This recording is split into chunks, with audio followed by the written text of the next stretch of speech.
Baik, Assalamualaikum warahmatullahi wabarakatuh. Selamat pagi, siang, malam. Salam sejahtera dimanapun kita berada. Saya Ahmad Al-Rasul Fadi, merupakan mahasiswa dari Teknik Industri 2023, Universitas Islam Indonesia.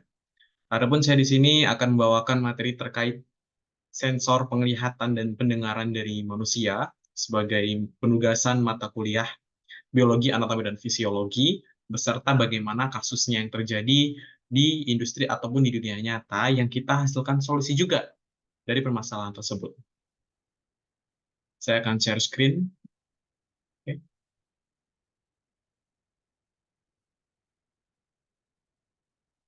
Ya, yang pertama kita akan berbicara brainstorming session terkait sense of sight atau penglihatan.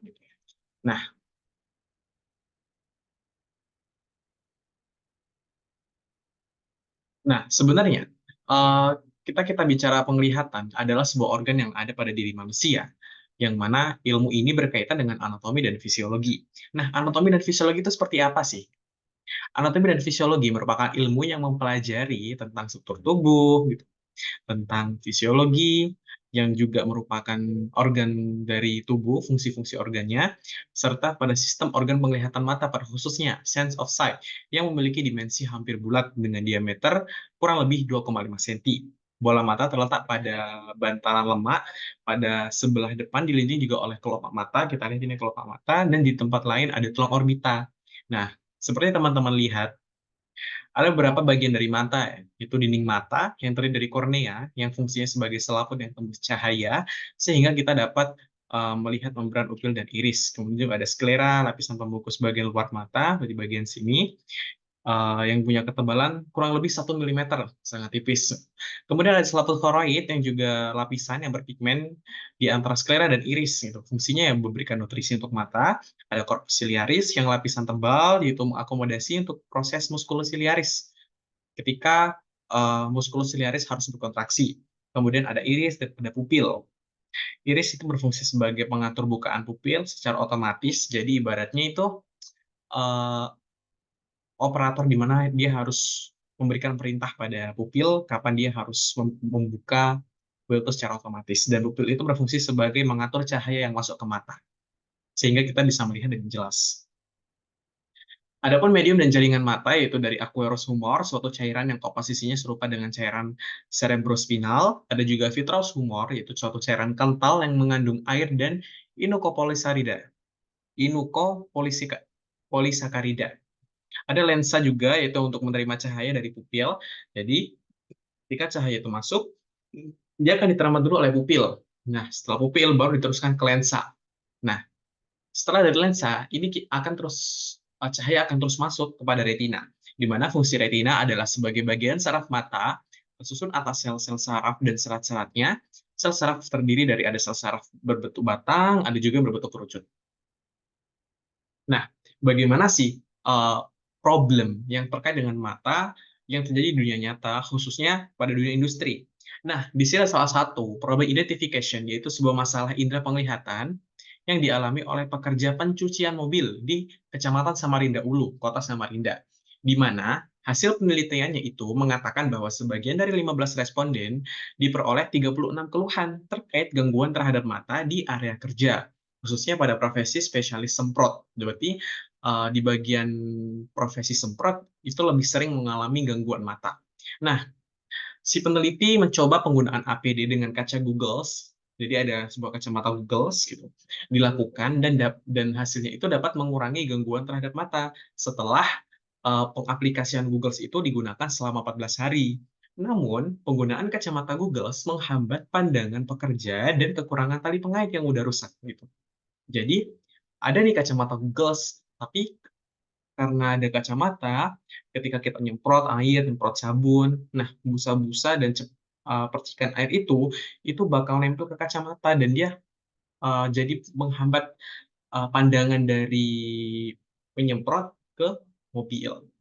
Sehingga kita perlu solusi yang konkret gimana mata ini terlindungi, tapi pandangannya tidak terganggu. Selain itu, kacamata Google juga tadinya udah rusak. Dan ini pasti faktor bahan. Ini sumbernya, judulnya adalah The Effectiveness effectiveness of Google Eye Glass used on the complaints of the eye irritation to careless hydraulic works at the Samarinda Ulu district in 2017. Jadi dia berbentuk manuskrip dari Universitas Muhammadiyah Kalimantan Timur. Lalu apa solution goals-nya? Kita ada dua tujuan gini. Yang pertama adalah karena masalahnya adalah gangguan mata, yaitu lensa kacamatanya gitu. Kita harus bikin pengadaan desain kacamata yang memenuhi kriteria. Nah, bagaimana kacamata yang memenuhi kriteria? Tadi peneliti sudah menggunakan aplikasi kacamata Google dan itu benar dan itu dibenarkan, dibolehkan. Hanya saja masalahnya adalah karena air itu mudah menempel di Google, sehingga kita juga harus desain gimana kacamata ini bisa digunakan dalam kondisi basah, yaitu lensa hidrofobik atau menggunakan lensa hidrofobik. Kemudian yang second goal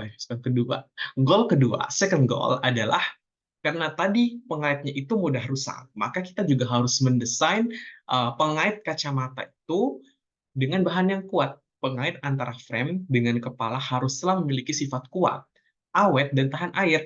Kalau kita ada di tempat pencucian mobil, itu akan sangat sering sekali kita itu dengan percikan air, percikan sabun, dan dengan bahan-bahan kimia tertentu, kita harus cari bahan yang tahan dengan itu. Dan bahan yang tahan itu adalah polyvinyl chloride. Nah, di sini ada model desainnya. Nah, di sini ini merupakan bahan yang terbuat dari kulit gitu dan plastik keras. Ini dari kulit untuk tahan airnya. Sedangkan ini lensa apa namanya? Hidrofobik. Jadi kacamata itu dikasih lensa hidrofobik sehingga kalau misal ada air gitu, airnya itu nggak bakal nempel tapi langsung jatuh sehingga pandangannya nggak terganggu. Kita lanjut ke topik yang kedua.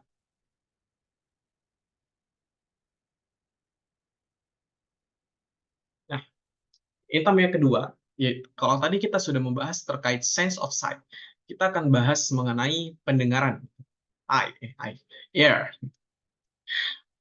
Seperti yang kita ketahui tadi bahwa anatomi adalah ilmu yang mempelajari tentang struktur tubuh, sedangkan fisiologi mempelajari tentang fungsi dari organ. Maka pada sistem pendengaran atau telinga terbagi menjadi 3 bagian, yaitu ada telinga luar, kemudian ada telinga tengah, dan ada telinga dalam. Gitu. Nah, bagian luar ini terdiri dari daun telinga. Ini daun telinga itu tersusun dari tulang rawan yang keras yang tertutup oleh kulit. Fungsinya adalah untuk mengumpulkan udara. Jadi ini ada udara, ada gelombang udara, ini ada gelombang juga, gelombang suara itu tertangkap di sini. Bentuknya memang sengaja buat nangkep gelombang.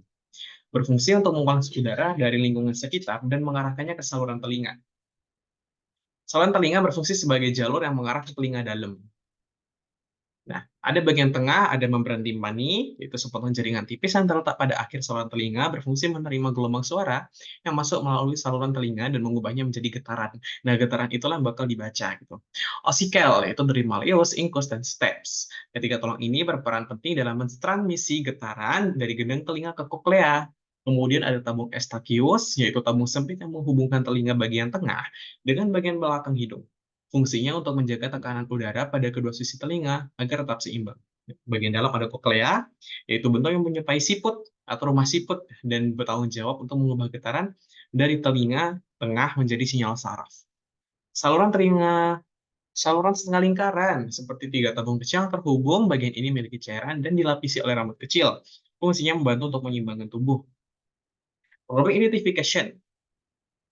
Berdasarkan hasil uji statistik, hubungan pemakaian APT dengan keluhan subjektif gangguan pendengaran akibat bising pada pekerja bagian General Affairs. General Affairs itu di bagian sebuah posisi dalam perusahaan yang mana itu bertanggung jawab terhadap pelayanan, gitu, terhadap internal, baik itu dari segi teknisnya ataupun dari segi struktural.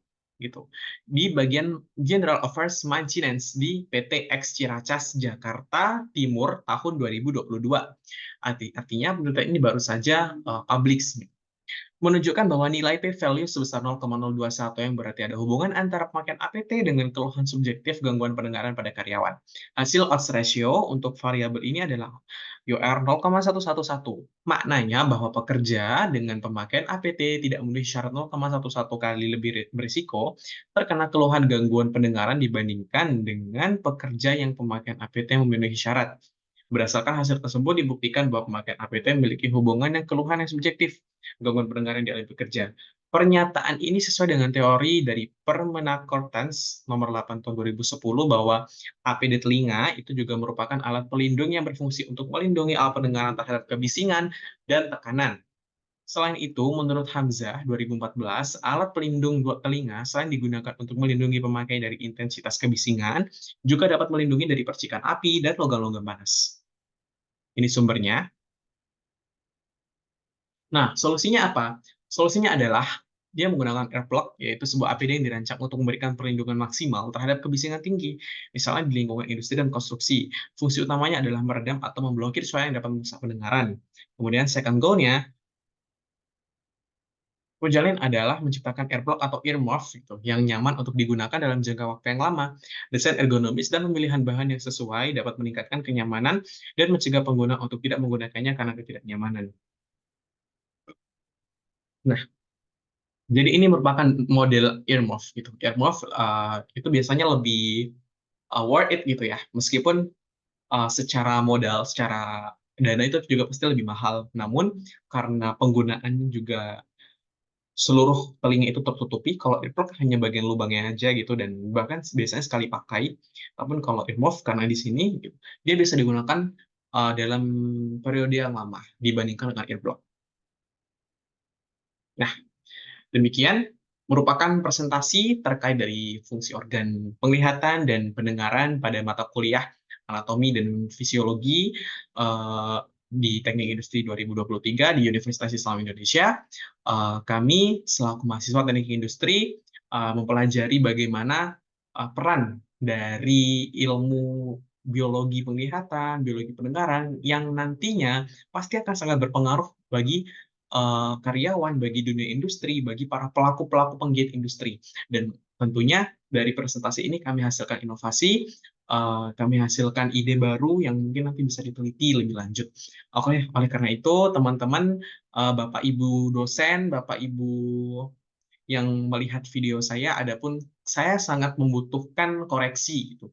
Membutuhkan koreksi agar pada kedepannya sebagai kajian kami, sebagai proses belajar kami bisa mendapatkan ilmu, bisa mendapatkan dorongan untuk menjadi lebih baik. Kami membuka diskusi di kolom komentar dan jangan lupa untuk memberikan saran, masukan, dan lain-lain karena itu akan sangat berguna buat kami. Terima kasih. Saya Ahmad Arafsul Fuadi pamit undur diri. Wassalamualaikum warahmatullahi wabarakatuh.